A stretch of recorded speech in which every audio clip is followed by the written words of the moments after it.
All right, everyone, I watched another spookier movie, and this time it was Tim Burton's Corpse Bride. If you guys are new here, this is the Spooky Season Yapping Session, where I talk about Halloween/horror movies all throughout October, leading up to Halloween. A lot of times I say, hey, I'm gonna watch more Halloween movies, I'm gonna watch more horror movies in October, and I never do. So I'm taking this time to kind of watch movies that I haven't seen before. And last time we did Sleepy Hollow. This time, sticking on that theme of Tim Burton and Johnny Depp, is Corpse Bride. Now this is one that it was always on my radar, but I never watched it before growing up. I always seen this picture specifically of it, but other than that, I had no knowledge of it. So yeah, I'll take this time to talk about it a little bit, my thoughts on it, and then give it a review at the end of the video. Before we get started with that, if this is something that you're interested in, especially this series of the Spooky Season Yapping Session, just talking horror movies or creepier gothic like style movies, consider a subscription or even a like. It helps out immensely. Thank you guys. Now into the actual meat of it. Some things that I liked about it, specifically, is the colors. The entire movie, especially in the land of the living, is basically black and white. It's weird how the dead world is more colorful and more vibrant than the one of the living. Are they saying something there? Probably. And I'm sure people who are into like movie theory, I don't know what you would call that, but like really digesting the movies and meanings of movies and kind of the underneath bits and parts of it as you dive deeper into it, as opposed to just taking it as surface level, will have things to say about that. My interpretation is, which I'm coming up with this right now, it's like, yeah, that whole idea of life sometimes being monotone if you let it. Wow, I'm so philosophical. Yeah, so like the land of the living is black and white most of the time. Very dark, very colorless. And I thought that was cool. Another thing right off the bat, stop motion. Stop motion. I am a big fan of the stop motion movies, especially stuff like this where it is kind of creepier vibes. Because stop motion just in general, when you got little figurines, little puppets, it's got a kind of creepy look. That's why people say nowadays, like younger kids are like, no, I don't want to watch Rudolph. I don't want to watch that Santa Claus movie. It's creepy. It's weird looking, which they have a point to that a little bit. But for something like a Halloween-ish movie, that works out very well. And I understand how much time and dedication it takes to produce something like this. It's just, I don't even want to think about it. Here's another example of a stop motion guy kind of doing his thing. But yeah, just the amount of skill it takes to produce something like that is incredible. And for that, I have a great respect for that technique. Another thing I liked is obviously the gothic vibes of it. This movie, in terms of scope, is very small, which I think helped it. There's only a few characters in it. There's the two families, Victor, his mom and dad, Victoria, which she's not in here. Let me pull up a picture. So Victor and Victoria, the two young adults who are getting married. They've got them two, both of their parents, and those are like the main characters of the living world. We also have the bishop. We also have kind of the cart driver, I guess, and then a few other characters. But it's just them. And then in the land of the dead, we have Corpse Bride. And then all her friends from down there. But I like that. I think for something like this, it does need to be a small scope, which is great. On Victoria and Victor, I liked what they had going. Obviously, things got messed up when Victor accidentally married the corpse. Emily, I think her name is. But like this whole relationship between them, I thought was very good. I enjoyed it. I'm glad they got back together at the end of it. I don't know. I thought Victor as a character was great. I really liked his character a lot. basically a freaked out young adult who's just trying his best to be happy, to make Victoria happy, to be someone worth marrying.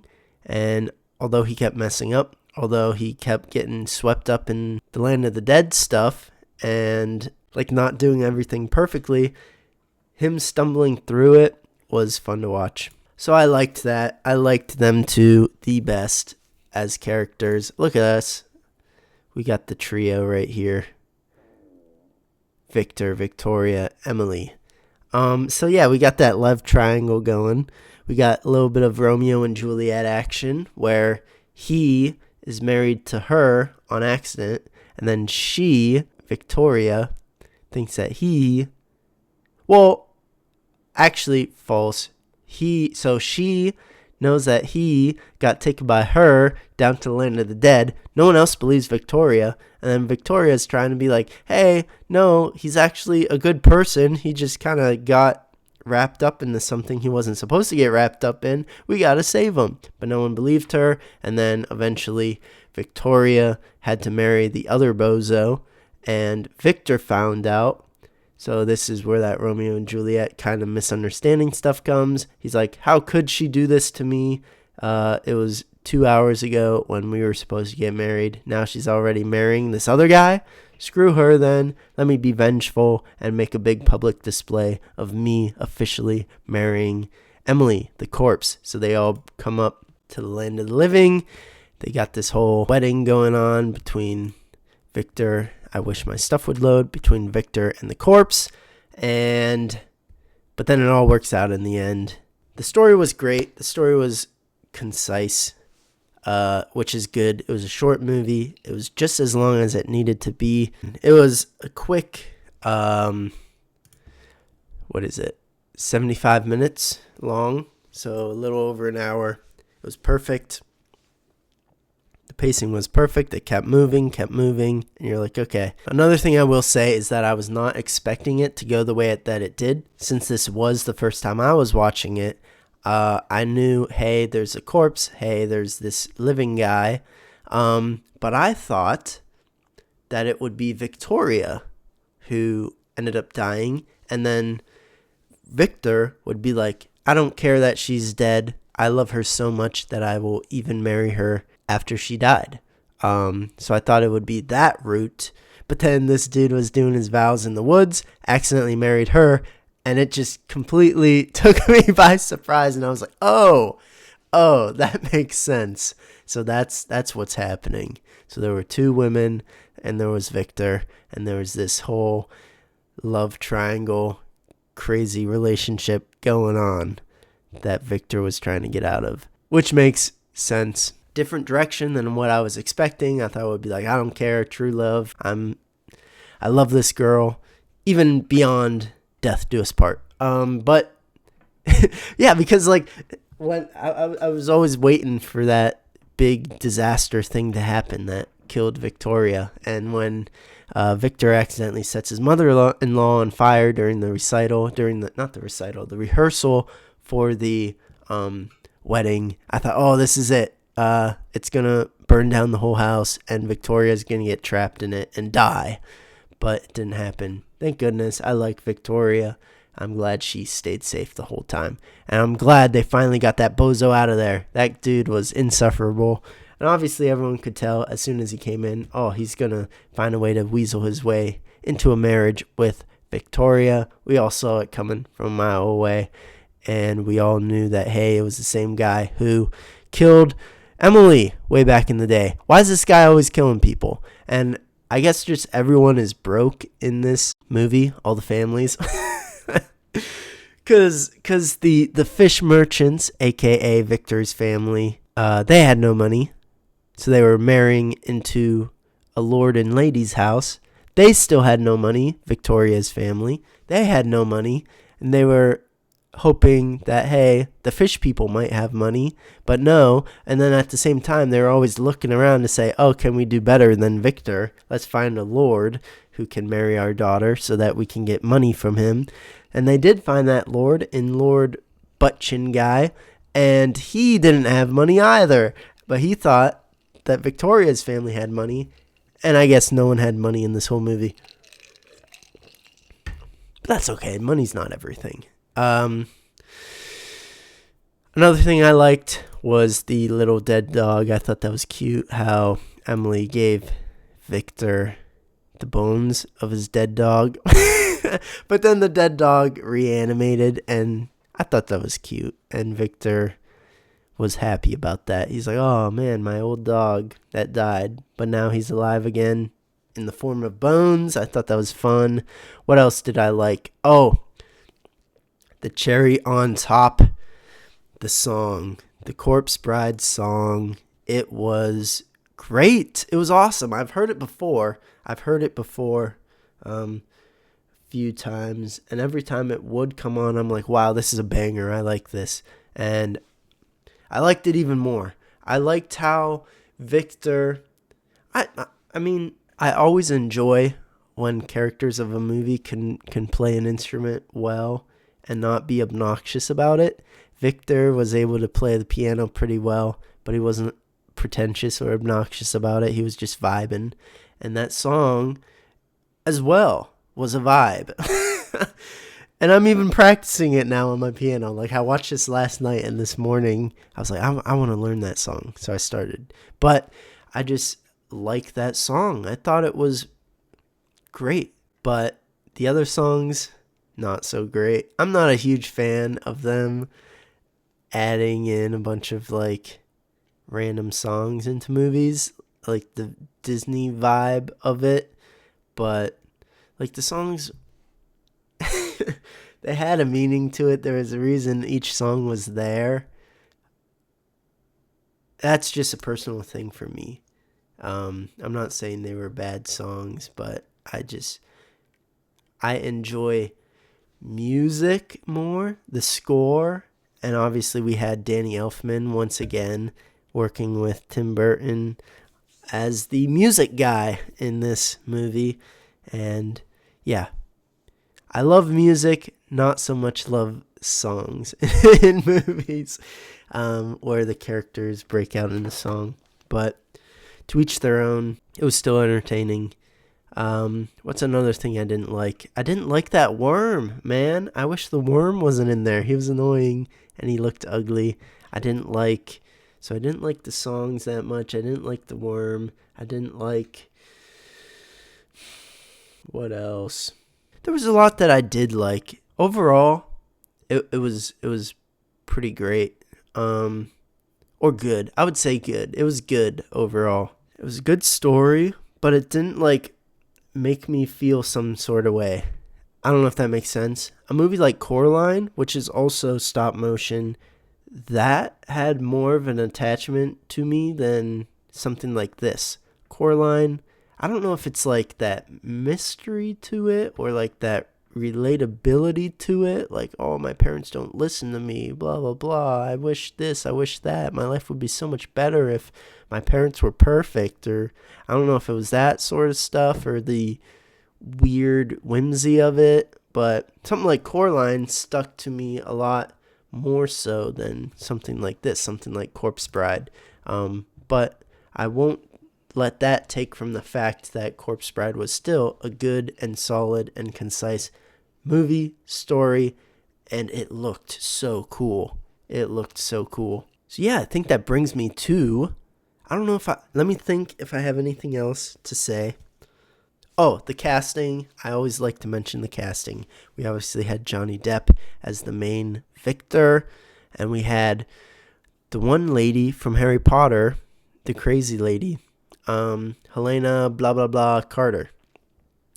I thought that was cool. I didn't know she was the Corpse Bride in it, and this is just my guess. Let me look it up in a second, but I believe the bishop of the town to me sounded like Christopher Lee. Let me look that up. I was right. The role of Pastor Gal Swells, the bishop in Corpse Bride, was played by the late actor Christopher Lee. Yep. Yeah, I could hear it. I could hear it in his voice. I didn't realize that Christopher Lee had so much to do with Tim Burton movies. That's the second movie where he was in it, and I was not expecting him to be in it. Is he in like a lot of Tim Burton movies or what? Like, I had no idea. But I thought that was a welcome surprise. I heard his voice and I was like, let's go. Count Dooku makes a return once again. The other cast, I don't know. I didn't really care to look him up, but I don't know. This one was Johnny Depp in a Tim Burton movie, and the last movie we watched was Sleepy Hollow with Johnny Depp and Tim Burton as the director. So I thought we'd stay on that theme and take a look at this movie since I've never seen it before. But now that I have seen it, what are my thoughts on it? What is my review? I saw somewhere that it was nominated for some Oscars or something back in the day. Good for them. That's amazing. Stop motion, fantastic. I always appreciate a good stop motion movie. And the music and the colors and the look of it, top tier. Story was okay. It was a good story, but with that being said, it, in my opinion, didn't have that it factor like something like Coraline did for me. So that will bump it down a little bit. Yeah. What else? So there were a lot of great things about it and a couple not so great things. But overall, I have to give this movie a 6 out of 10. It was good. Above average. Now, before you start getting angry in the comments, wait. First, gotta rate it in my app, watch list, the movie app. So I had it on my watch list, and right now I'm putting it in as a 6 out of 10. Above average, above mid. It was good. Maybe it's an unfair ranking, but I feel like nowadays people give inflated rankings for movies. If I didn't like the movie, it would be less than a 5. I do like the movie. It was above mid, so it gets a 6, maybe 6.5. That's my final ranking review on it. I enjoyed it. It was a good movie. Will I watch it again? Probably not anytime soon. It was fun to watch, but I'm sure in the years to come, this will be another movie that I revisit. But like, I've seen it. It was good, but it didn't make me feel some sort of way. Like something like Coraline did, where it's like, oh my gosh, this mystery, this creepiness to it. It's just fantastic. Last thing I'll say about it is that it did not disappoint in terms of a Halloween style movie. It did not disappoint. Far from it. Corpse Bride. If you haven't seen it, you should at least give it a watch once. I feel like it's one of those movies that always get brought up, and wow, this video is going on a lot longer than I thought it would. I always try and rapid fire my points on this, but then it ends up turning into a long discussion. So if you did watch this far into the video and you liked what you saw, please give a like or subscribe. That always helps me a lot more than you guys know. Any little support that you guys give me goes a long way, and I appreciate it a lot. So thank you guys for that. Thank you for watching this. Let me know what you guys thought about this movie. Did you like it as much as I do? Do you think my rating is low? Should it be higher? Should it be that 9 out of 10, 10 out of 10? Definitely not 10 out of 10. But what do you guys think about it? What do you rank it? And I guess what are some other kind of Halloween themed movies that I can watch? We still have half the month until Halloween, and I want to watch as many Halloween themed movies as I can. We'll see what happens for the next one, but if you guys have any suggestions on what I can watch, please let me know that down in the comments as well. Anyways, that's all I have to say about this movie. Thank you guys so much for watching this, and I will let you get on with your day. All right, I'll see you guys in the next one.